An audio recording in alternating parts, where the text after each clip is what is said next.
comes out of nowhere and he bumps into me like this. I lose control. So now I am confused because I'm like, what the hell is happening? And I'm like, something doesn't feel right. Check your bag. So I check the bag and the zip is slightly open. It was at that moment that I realized that was not just any other bump. What's poppin'? Welcome back to my YouTube channel. Chigogo is my name. Do subscribe if you're new here, and of course hit notification, thumbs up the video, and yeah, you can share this because this is valuable information. This is a story time of how I got robbed in the streets of Nairobi. Just makes me mad thinking about it. Yani ni story ya kuregesha mtu nyuma. Waizi waliregesha nyuma in a nutshell. So yeah, let's get started. Okay, so now this story, this incident happened on Monday. I was from traveling. I came back to the city under the sun, that is Nairobi, and I had kibao errands like this to run in the CBD. So now, before I leave the house, okay, now this is literally like I was supposed to leave early in the morning, but then I decided let me postpone the errands and then run them like at Kilo to Apple. So before I leave the house, funny thing, I had a flashback of what ensued in 2020 when I was accosted by border guys and they mugged me. And they also stole property from me. They didn't hurt me. They just took the stuff and they took off. So I had that flashback and I was just thinking to myself, hey, me right now at this particular point in my life, I do not think I am financially fit or even like in a place where I want to experience those idiot thugs trying to do those hideous things they are doing to people. And you know what? Over the past, like I think 1 week or so, like we've been, receiving WhatsApp videos on Telegram, videos have been on Facebook of how people are being mugged. So I just looked at it and it reminded me of 2020. And even I remember on that same Monday, I had shared a video of how a babe was mugged at gunpoint. They took her handbag and that handbag looked like it had nothing. Honestly, it was not worth dying over. So now, see me, I leave the house now. I'm just like, I'm going to go to a couple of places, like 5 spots. And then after this, I'm going to go to a makeup store and grab a couple of makeup products I needed. So I ran the errands, and then I have 2 shops that I had to go to. So one shop was over at Moi Avenue. I checked in there. I bought a couple of things, but they didn't have everything I needed. So I knew for a fact that one of the shops that is at Mama Ngina, a beauty store that is at Mama Ngina, would probably have what I wanted. So I make my way there. I go in, check, buy, purchase. I got to the counter and I remember I took out my phone and I paid. So when the bill came, I paid using M-Pesa.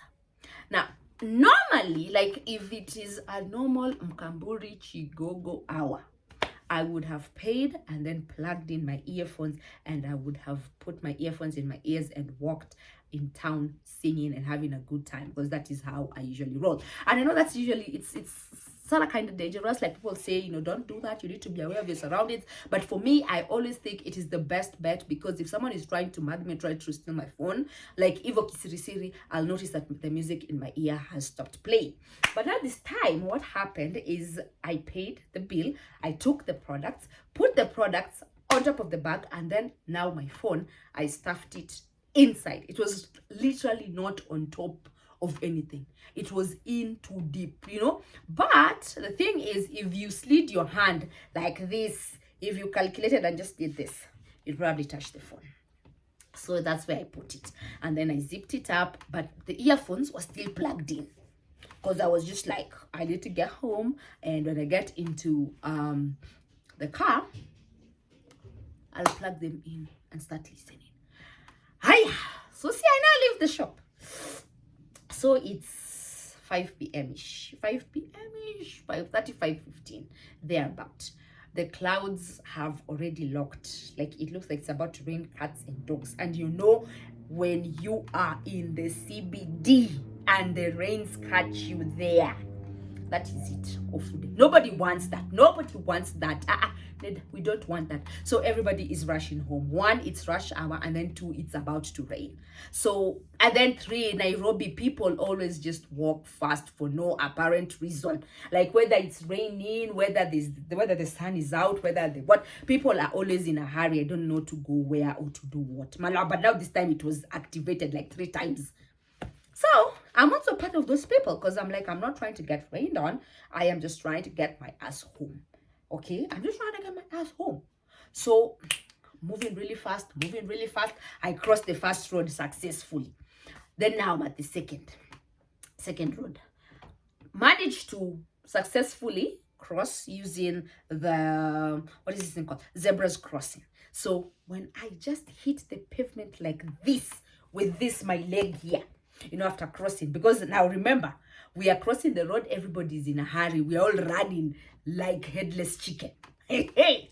So when my leg just hits the pavement like this, it is at that point, ladies and gentlemen, that this man or this woman or this human being came from, I don't know where, I cannot even begin to explain, and they bumped me so hard.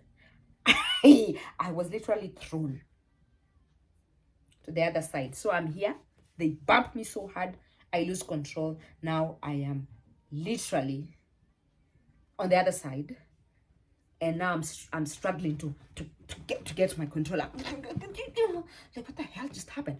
My neck at this point is strained because the bump was so violent. It was so violent and confusing.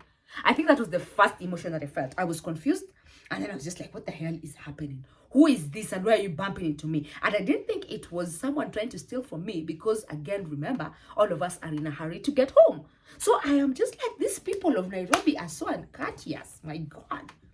But then now, thinking about it in hindsight, I couldn't even move, because I'm there and there was a guy standing right in front of me. There was a guy who was standing right beside me, and there's a guy standing behind me, and there's a guy standing right beside me. So I was literally in a box. But then my mind was still not processing anger. I was just like, get out of my way, I want to get home. So what I do, because now I'm in pain, like my neck is in pain, and then I'm confused and I'm angry, and I'm thinking, you're wasting my time. I fist my hand like this, and I just give the guy a very tough, hey, ngumi. Like, hapa. I remember that's exactly what I did here. And I think he felt pain, because he was like, and then I was looking at him. I couldn't even see his face. He was wearing a very huge puff jacket, and then the thing was lifted here on the neck. And when I say huge, I mean like huge. Then now come to think of it, it's probably where they be stealing the phones, and that's where they're putting them in. So I was just like, what is wrong with you? Let me pass. And then the guy, he looked. I thought he was looking at me, but now he looked at someone else. And I think the person signaled and was like, we've already got it. We got it. Ooh, we got it. Let her go. We got it. So me, I live there feeling accomplished and like a champion, because I'm like, you were not about to obstruct my way, you little piece of shit, and think you're gonna get away with it. So I'm feeling really accomplished because of the blow I gave him, the blow on his ribs. So he, you know what he says? He says, sorry, pole. I couldn't even see his face. I keep moving. Then I move and I go in front there and I tell my sister what I've done. Feeling so accomplished, like I just gave someone a jab on his rib cage. Whomst am I? Arnold Schwarzenegger, man. Like, who you playing with? Yo. We move like 4 steps. And then now everything just starts making sense. I'm like, fuck. What was that bump? Was this guy trying to steal from me or something? And I look down and I notice my bag is wide open. Like they opened the zip. Confusion. I was scared. I was just like, oh my god. I hope they didn't do it. And then I see my earphones hanging out. So they didn't even take the earphones. They're like, these are useless. We don't need these things. The earphones, the AirPods, everything was still intact. It was still in the bag. Yo. So I start going through my bag. Now I'm desperate. You know that thing where you're like, oh my God, I hope, I wish, I hope, I pray they didn't take the phone, because it was not on the surface area. And literally that bump and the whole confusion, the box thing just took like 45 seconds, 30 to 45 seconds at most. So I'm picking through my bag, picking through my bag, picking through my bag, and everything else is intact. But the good thing is my wallet was inside. So they couldn't, no way, no how, they'd even take it out without me noticing. So I'm picking, and then I just realized, like, damn it. And the bag was not even that big. It was literally like a small sling bag. Just tell myself it's fine. It's okay, my sister. It's okay.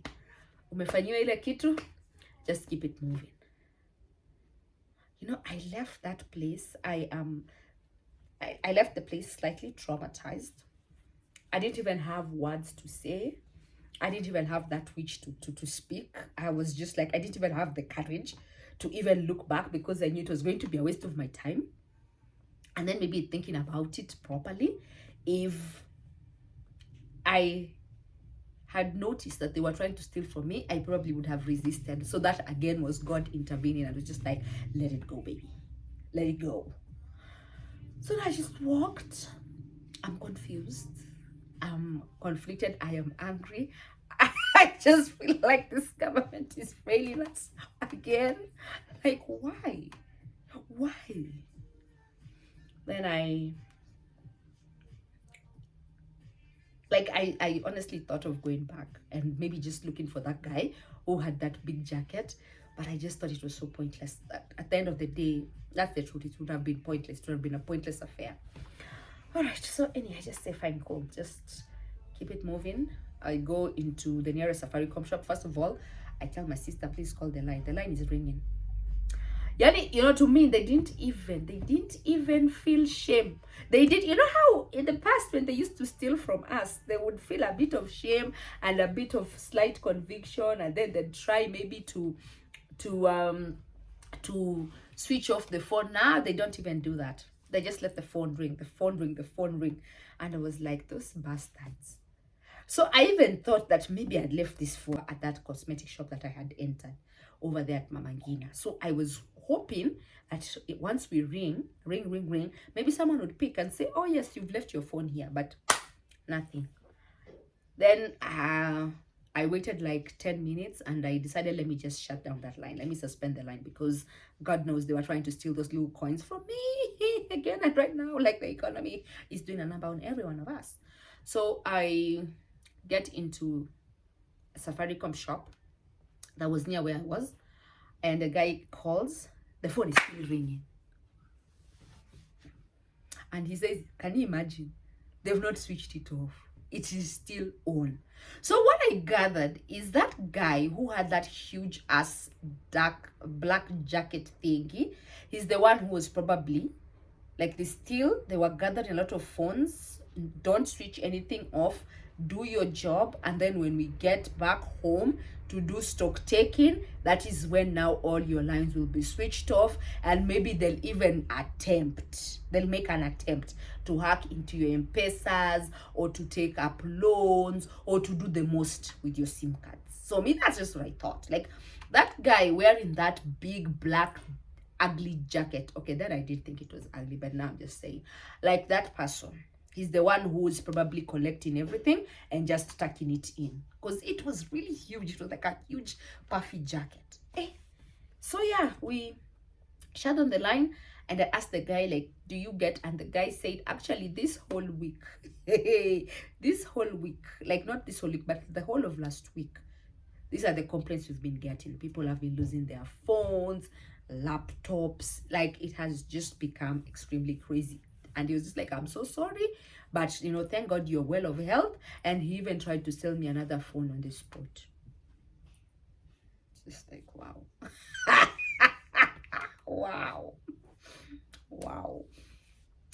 Wow. As if I just have, like, what, 11. He was like, there's a phone for 11, there's another phone for 25, there's another phone for 30. And I'm just like, right now, my G, I am not in the correct mind frame to even listen to you try and sell me phones. Can I please get home?